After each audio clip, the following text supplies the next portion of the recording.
ఉన్నాను. మరి దేవుడు నాకు ఇచ్చిన అవకాశం బట్టి దేవుడికి రాని అన్నాను.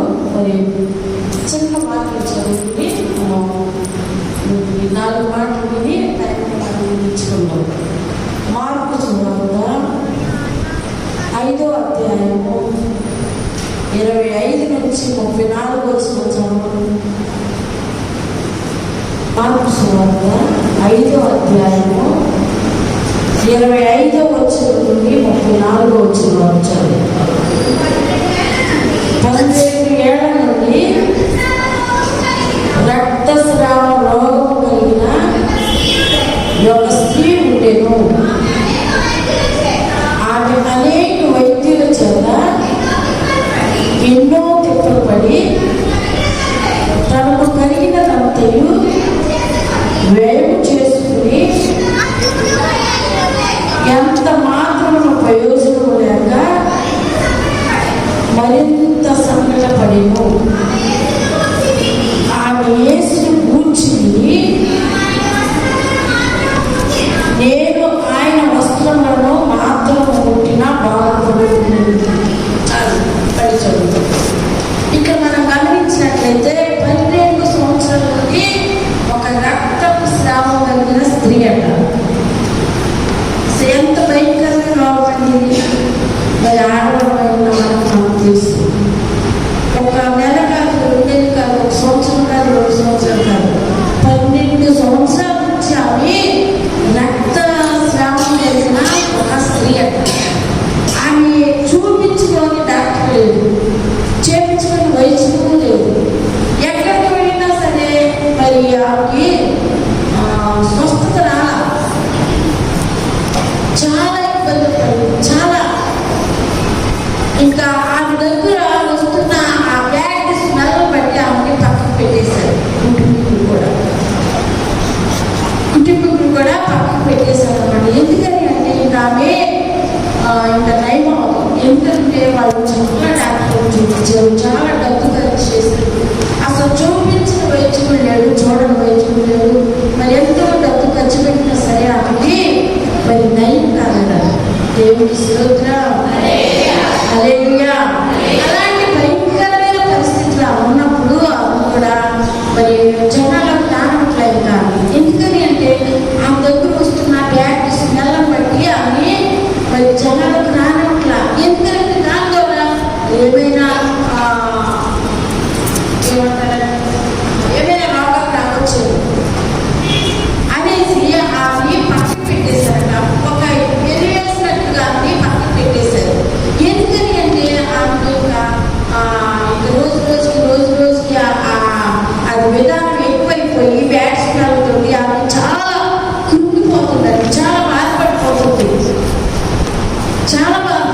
ఇంకా నా బ్రతకంతా ఇంతేనేమో, నేను రోగంతోనే చనిపోలేమో, నాకు నయం చేసే డాక్టర్ లేడు, నాకు నయం చేసి వేయించుకునేది. ఎంత డబ్బు ఖర్చు పెట్టినా సరే నాకు నయమయ్యే పరిస్థితి నాకు కనిపించట్లేదని ఆమె ఎంతగానో దుఃఖ పడుతుందట.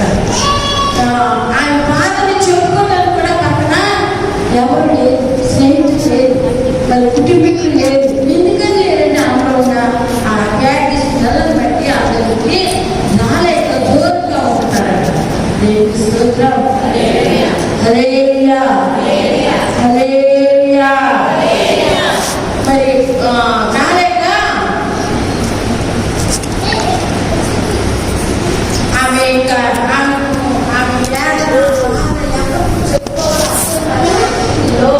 ఆమె ఏం చేస్తారు చదువమ్మా. ఆమె యేసును కూర్చుని, నేను ఆయన వస్త్రములను చూసిన బాగుపడుతున్నది. జనసమూహం ఆయనతో వచ్చి ఆయన వస్త్రమును ముట్టెను. చదువు. వెంటనే ఆమె రక్తస్రావము కట్టెను కనుక తన శరీరంలోకి ఆ బాధ నివారణమైందై గ్రహించుకుని వెంటనే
వెళ్ళి యేసు వస్త్రాన్ని ముట్టుకున్నాడు. దేవునికి స్తోత్రం.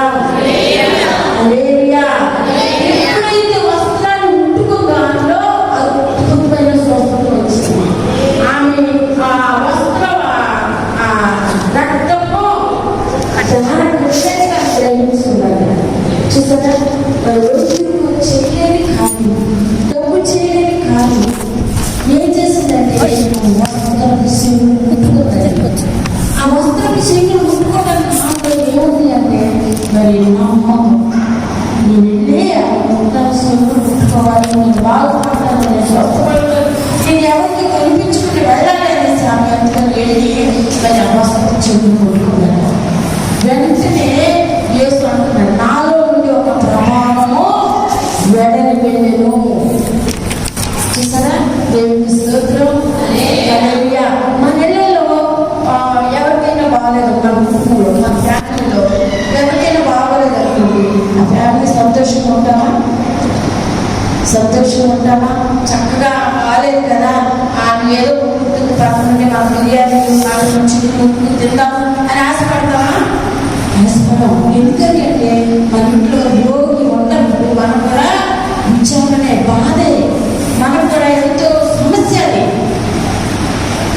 రోగం కలిగిన ఆమె ఇంట్లో ఉంటే మనం కూడా సంతోషం ఉండదు, సమాధానం ఉండదు, నెమ్మది ఉండదు, తినాలనిపించదు. ఒకవేళ తినాలి అని వండుకున్నా సరే తినాలనిపించే స్వభావం మనకు. ఎందుకంటే పక్కన దగ్గుతూ జ్వరంతో అదే బాధతో ఉన్నప్పుడు మనం తినలేము, ఉండలేము ఆ ఫ్యామిలీలో కదా.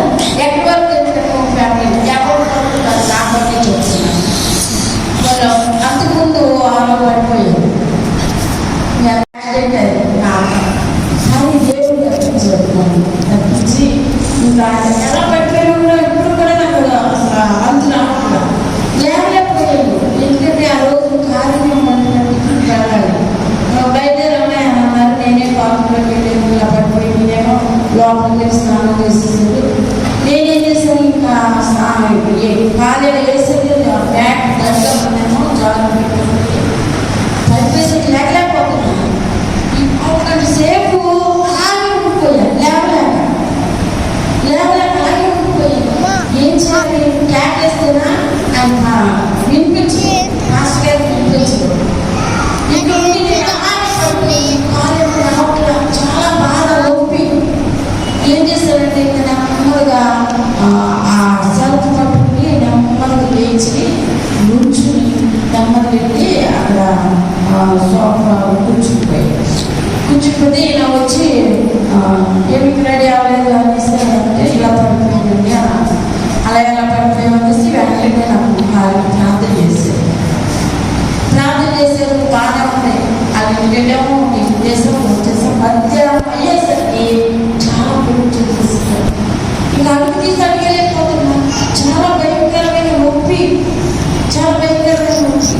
ఏంటి ఇప్పుడు హాస్పిటల్ తీసుకెళ్ళి సిమెంట్ కట్టేస్తారు, సిమెంట్ కట్టేసి కదలేదు కదండి. ఇంకా నెల రోజులు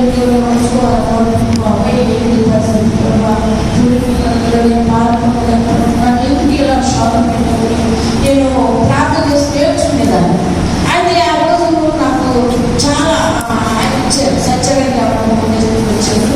ఆయన ట్యాబ్లెట్ ఇచ్చి అమ్మ నెక్స్ట్ తీసుకోవాలి, అసలు కాలు అనేది పెట్టద్దు, మీరు లేచి యూరిన్ వెళ్ళేటప్పుడే మీరు లేమంటే అంతవరకు కూడా పడుకునే ఉండాలి. యూరిన్ చేసి కాలు అనేసి చెప్పేది. సరే నేను అలాగే ఉంటే మరి ఆ రోజు మీరందరూ నా కోసం ప్రార్థన చేశారు కదండి. మీరందరూ ప్రార్థన చేశారు. ఆ తర్వాత రోజుకి ప్రార్థన చేశారు. 6 రోజుల వరకు నేను రాలేదు. రానప్పుడు అక్కడ నన్ను చూసేసరికి నేను లేదు.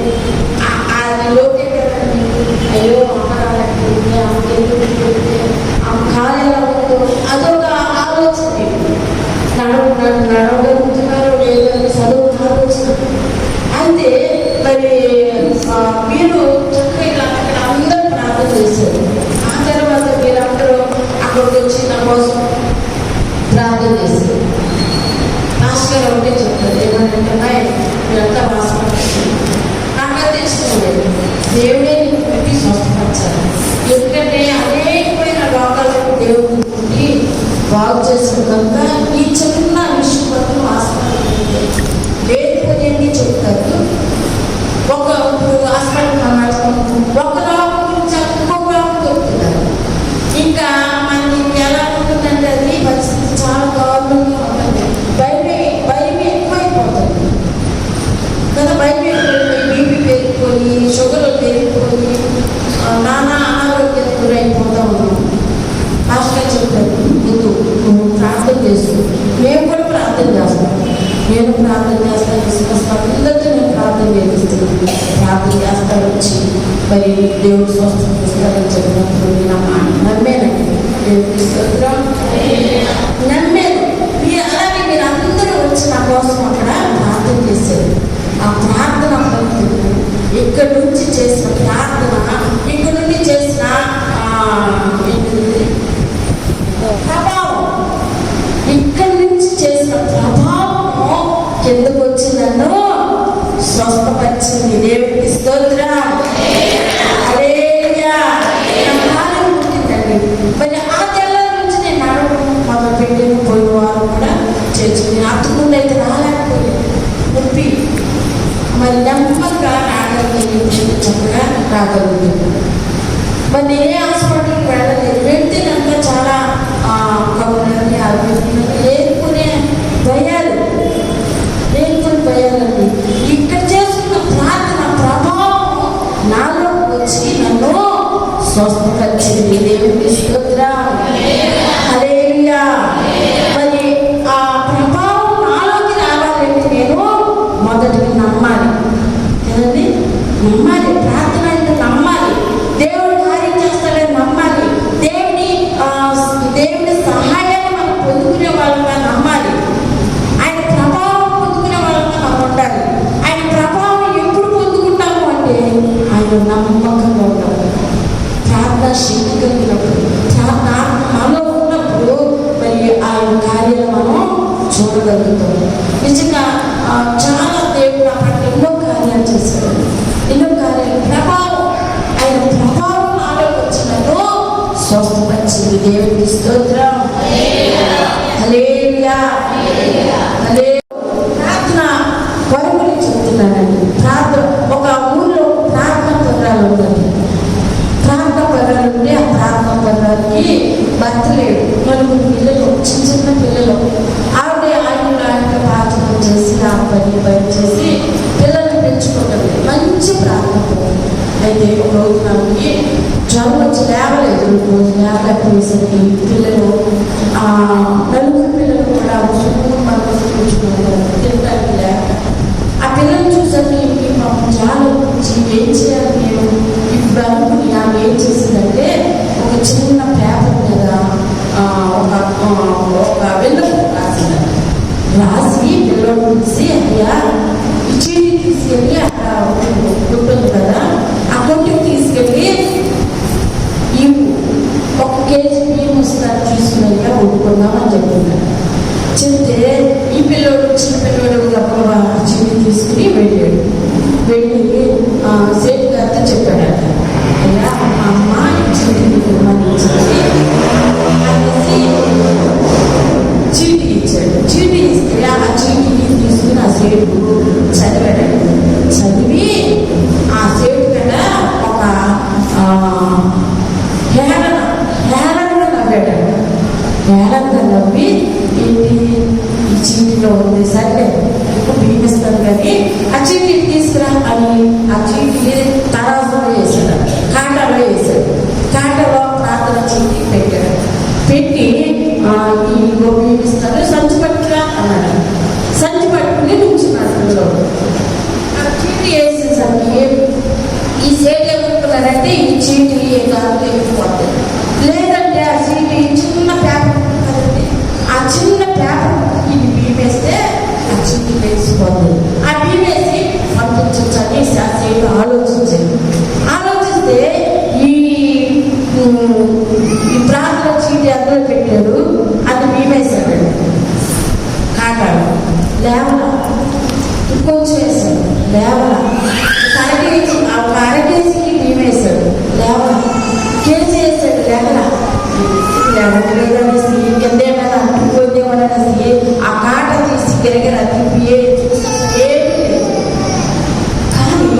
మరి ఆ ప్రార్థన చీటి లేవట్లా, దాకా లేవట్లా.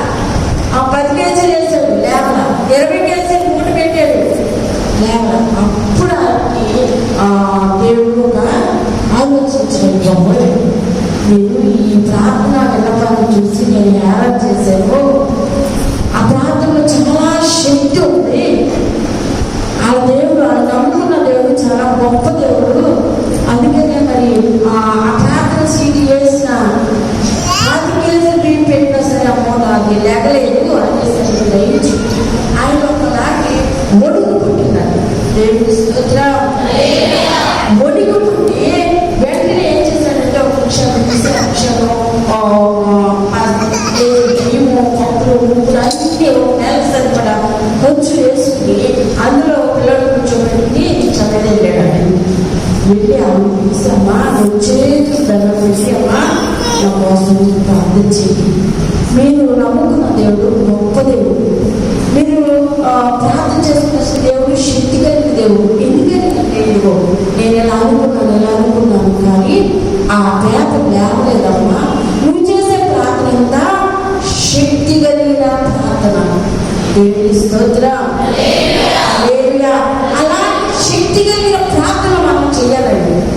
మీకు పాస్గా చెప్పారు, చెప్పారా ఇలాంటి ఈ ఆవరించి మీకున్న ప్రార్థన అవసరాలన్నీ దీని మీద రాసుకోండి. ఈ పూర్వీక పనుల నాడు పడే ప్రార్థన చేసుకోండి. మీ బైబిల్లో పెట్టుకొని చెప్పారు కదా. మరి ఇలా ప్రార్థనలో తీసుకుని ప్రార్థన అవసరాలు రాసుకోవడం ఒకసారి పేపర్స్ పైకి రాకపోతే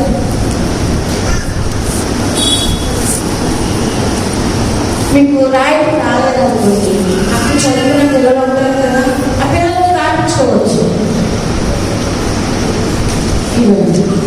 నిజంగా శక్తి కలిగిన ప్రార్థన చేయాలి. నమ్మినప్పుడు మా దేవుడి కార్యాలు చూడగలుగుతాం. ఎందుకంటే నేను ఈ పూర్వీకు పనులు ఎంత వరకైతే చీటీలో రాసుకుంటానో ప్రార్థన అయిన తర్వాత నేను చూడగలుగుతాను. కొన్ని సంవత్సరం కూడా నేను సాక్ష్యం చెప్పినట్టుగా ఉంటాను. ఈ శక్తి కలిగిన ప్రార్థన వినప్పుడు చాలా మంది పేపర్ తీసుకుంటారు. మరి వాళ్ళకి ఏమి సమస్యలు ఏమేమో మనకు తెలియదు కానీ ఆ ప్రార్థనలో ఏకీభవించడం, ప్రార్థనలో ఏమి ఉండదు, ఏదో ఉండాలి రావాలి. అంతేగాని మన పుట్టుదల కలిగి ప్రార్థన చేసుకున్నామని ఆ శక్తి కలిగిన వాళ్ళకి లేదు. ఈరోజు మేము విశ్వాసంలో ఉన్నప్పుడు చాలా సేవకులు అంటే మాకు చాలా ఎప్పుడు కూడా భయమైంది. మా సేవకులు చూస్తే అసలు హాస్టల్ ఉంటారు, ఒడుగు పుట్టేది గురువారం ఉండదు హాస్టల్. అలాంటి మన సేవకులే కదా, మనతో రోజు కదా, మనతో మాట్లాడుతున్నారు కదా, మన సంవత్సరం అన్ని మన ఏళ్ళ చుట్టూ తిరుగుతున్నారు. లోపు అయిపోయేది సేవకులు కదండి. శక్తి కలిగిన ప్రార్థన మనం చేయాలి. శక్తి కలిగిన ప్రార్థన చేయాలి. ఇంకా నేను ఇంకా చెప్పాలి అంటే ఒక సాక్ష్యం. ఈ భీమవరం పట్టణం వచ్చినప్పుడు భీమవరానికి వచ్చాము. కొంచెం తీసుకుని పనులు అన్నీ తీసుకుని వచ్చాము. మేము వచ్చిన కొత్త మేము ఒక ఇంట్లో అసలు అద్దెకుంటారు అని కూడా మాకు తెలియదు. పల్లెటూరు కదండి, పల్లెటూరు వాతావరణం తెలియదు వాళ్ళు.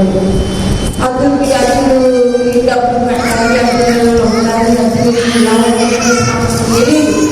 అలాంటప్పుడు దేవుడు మమ్మల్ని పిలుచుకుని ఈ దేవస్థానం వచ్చాము. మేము తెచ్చుకున్న ఎన్ని ఎవరిని అడగాలి, పిల్లలు ఎవరిని అడగాలి, నీట్గా అడగాలమ్మా, మా 10 రూపాయలు అడగాలమ్మా, ఇలా తీసుకొని ఎవరన్నా ఉన్నారంటే ఆ ఇంటిగా కూడా అడగలేని స్థితి. ఎందుకంటే మేము కొత్త వారం రోజు కూడా ఎవరు ఆ అడిగి ఏమనుకుంటారు.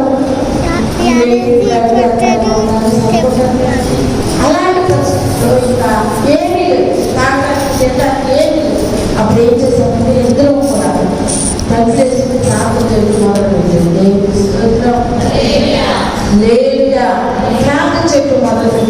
ఎప్పుడైతే ప్రార్థన చేయడం మొదలు పెట్టి 2 రోజులు ప్రార్థన చేస్తాం, 3వ రోజు కూడా ప్రార్థన చేయడానికి అయ్యా ఇంకా మేము అనుకున్నాం ఏమనుకున్నాం అంటే అసలు మీకు పిలవలేదేమో, లేకపోతే మనం ఈ పరిస్థితి ఎందుకు వస్తున్నట్టుంటే ఏదో పని చేసుకుని ఏదో బతికే వాళ్ళము, ఇక్కడ నుంచి ఏమి లేకుండా మేము ఇలాగా దేవ స్థితిలో ఉన్నాము, అయ్యా మేము వెళ్ళిపోతాము అనేసి ప్రార్థన చేసుకుంటున్నాం. ప్రార్థన చేసుకుంటే బయట నుంచి ఒక క్యాన్సర్ పడుతుంది.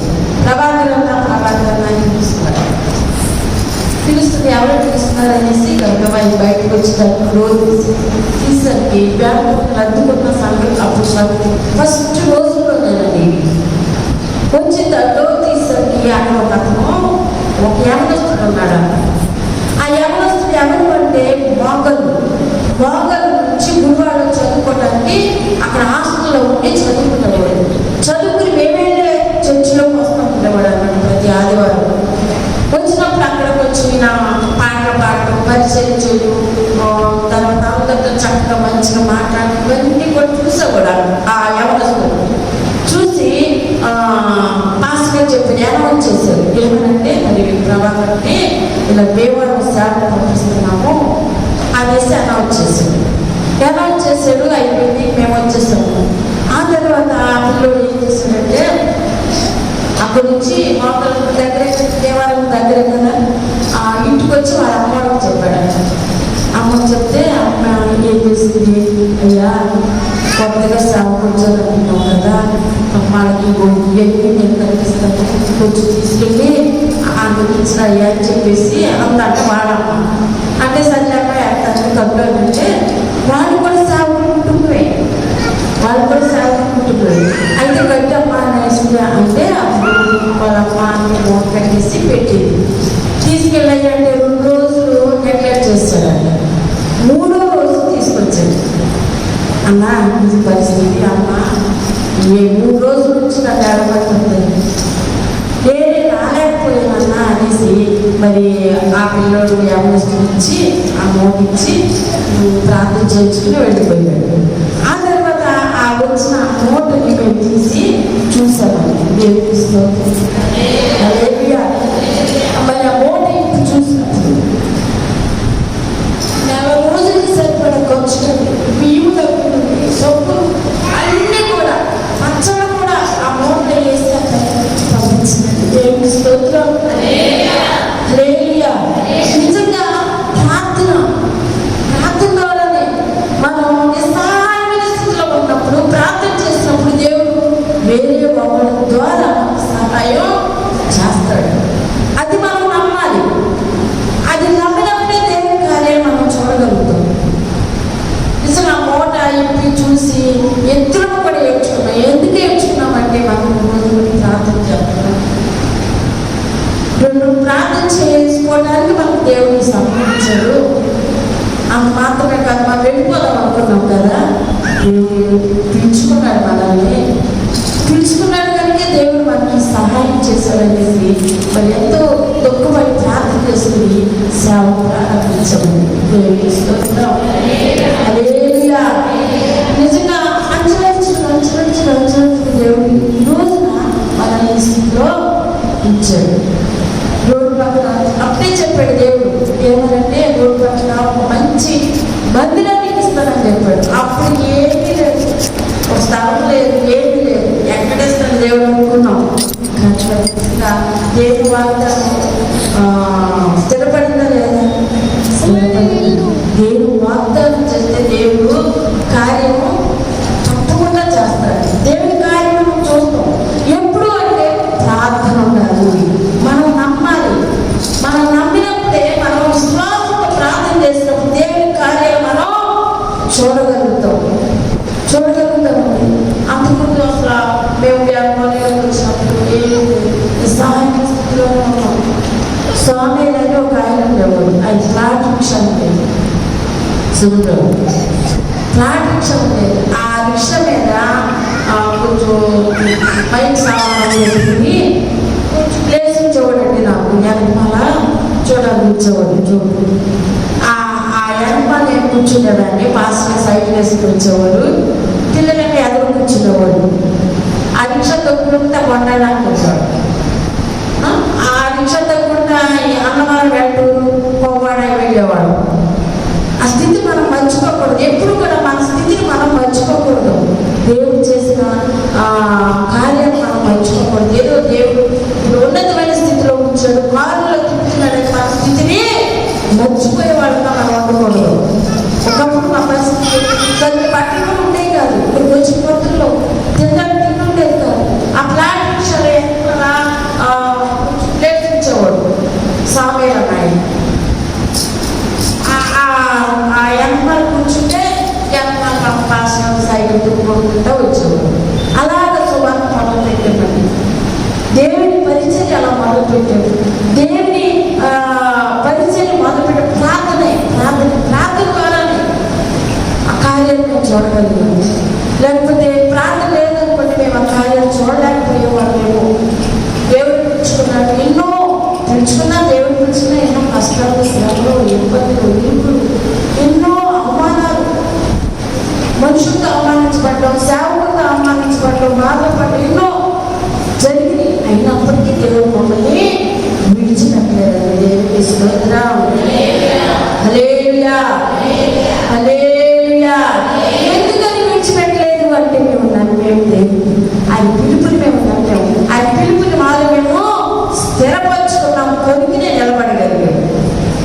ఈ ప్రాంతంలో నిజమండి, ఈ భయంకరమైన ఏరియా, భయంకరమైన ప్రాంతం ఇది.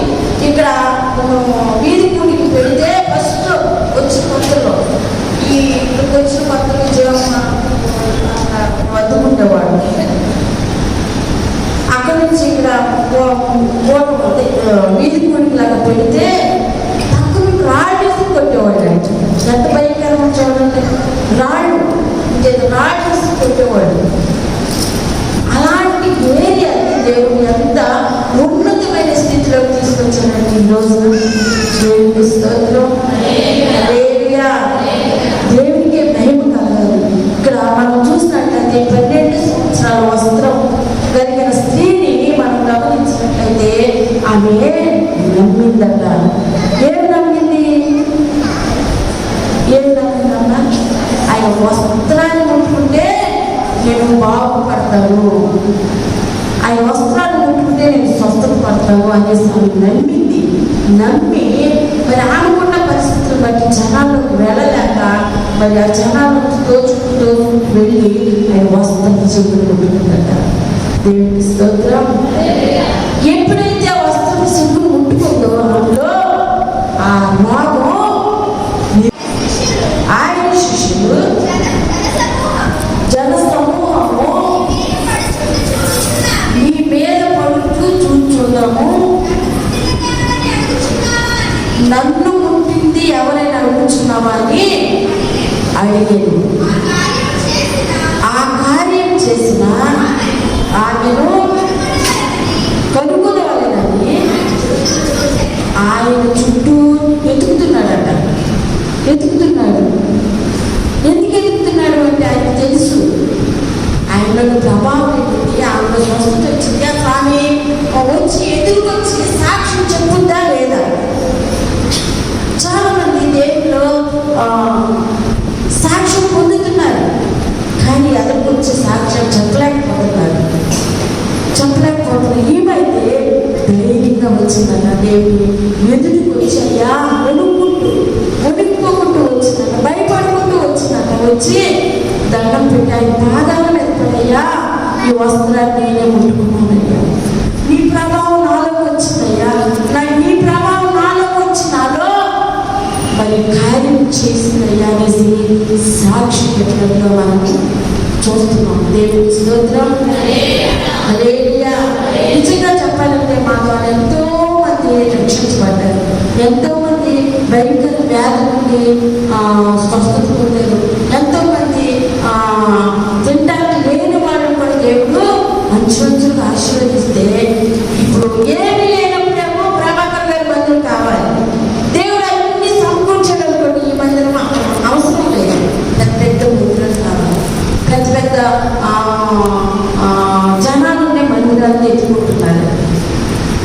అలాంటి కృతజ్ఞత కలిగిన వాళ్ళు జాగ్రత్తగా ఉండాలి. మనం జాగ్రత్తగా ఆలోచన చేయాలి. మనం ఎక్కడ రక్షించబడ్డామో ఆ సన్నిధికి వెళ్ళాలి, ఆమె సన్నిధిలోనే ఉండాలి, ఆ తండ్రి దగ్గరే మనం ఎదగాలి అని ఒక తీర్మానం కలిగిన వాళ్ళగా మనం ఉండాలి. ఆ తీర్మానం రావాలి అంటే ప్రార్థన ఉండాలి. ప్రార్థన లేకపోతే ఈ చర్చిన్నారు, ఆ చర్చిన్నారు, ఆ చర్చిన్నారు అలా తిరుగుతూ ఉంటారు. తర్వాత మళ్ళా ఎక్కడికి వస్తారు? ఇక్కడికే వస్తారు. అన్నీ అయిపోతారు, మళ్ళీ ఇక్కడికే వస్తారు. అలాంటి వాళ్ళుగా ఉండకూడదు. నమ్మకంగా ఉండాలి. దేవుడి సన్నిధిలో నమ్మకస్తులుగా మనం ఉండాలి. సాక్ష్యం చెప్పే వాళ్ళగా మనం ఉండాలి. ప్రభావం కలిగిన వాళ్ళగా ఉండాలి. మనం చూసినప్పుడు వీళ్ళు చూడగానే వీళ్ళు మంచి ప్రార్థన ఉంటుంది. వీళ్ళు ప్రభావం కలిగిన వాళ్ళు, దేవుని ప్రభావం పొందుతున్న వాళ్ళు అని సాక్షి ఇచ్చే వాళ్ళగా మనం ఉండాలి. ఇక్కడ ఈ మందిరంలోకి వచ్చి ప్రార్థన చేసుకుని ప్రార్థనకి చూపికి జవాబిస్తున్న వాగ్దానం చేస్తుంది. ఎవరిస్తున్నారు? అయ్యా మేము చేసుకునే ప్రతి ప్రార్థన మీరు ఆలోచించండి, జవాబు ధరించేస్తున్నాము. ఏ బిడ్డ ఏ అవసరం కొరకు సన్నది కొంచెం జ్ఞాపకం చేసుకుంటున్నారో, ప్రార్థన చేసుకుంటున్నారో ప్రతి ప్రార్థన మీరు ఆలోచించారు. వాళ్ళకున్న సమస్యలను మీరు విడుదలచ్చిందయ్యా, ఆరోగ్య సమస్యలను విడుదలచ్చిందయ్యా, అప్పుల సమస్యలను విడుదలచ్చిందయ్యా, నెమ్మది కుటుంబానికి నెమ్మదినే పడయ్యా, ఆరోగ్యం ప్రభావ చదువుకునే బిడ్డలకి అవసరం జ్ఞానం ఇవ్వండి. 10th క్లాస్ పిల్లలునైనా ఎగ్జామ్కి రాయచుండగా ప్రభావ మీ కృప తోడుగా వచ్చే ప్రభావ మంచిగా ప్రయోజకులు ఉండడానికి ప్రభు సహాయం చేయండి. చదువుకునే బిడ్డలందరినీ బట్టి సరిగ్గా ప్రార్థన చేస్తున్నామయ్యా, జ్ఞాపకం చేస్తున్నాం. తీసుకొస్తున్నాను ప్రతి బిడ్డ ప్రభావ అయా ప్రభావం కలిగిన వాళ్ళగా ఉండాలి. ప్రభు తీసుకొస్తున్నారు. దేవానికి స్తోత్రాలు. ఆమె అయితే మరి వెళ్ళి సాక్షిగా నిలబడి ప్రభా దేవుడి సన్నిధిలో నిలబడి అయ్యా నేనే వస్త్రం ముట్టుకోవాలి, నేనే బాగుపడతాను చేయాలి దేవుడి సన్నిధిలో చెప్పినప్పుడు ఏసయ్యమ్మా విశ్వాసం నిన్ను స్వస్థపరిచింది. నెమ్మది కలిగిన దానిపై వెళ్ళు మానేసి మరి దేవుడు మాట్లాడినట్టుగా చూస్తున్నాము. విశ్వాసం ఉండాలి, నమ్మాలి. దేవుడు మనం చూడాలి. నమ్మకంగా మనం ఉన్నప్పుడు దేవుడి దైవజనులతో కూడా మనం నమ్మకంగా ఉండాలి. అన్ని విషయాల్లో పరిచయం ప్రతి విషయంలో నమ్మకంగా ఉన్నప్పుడు దేవుడి కార్యాలు మనం చూడకూడదు.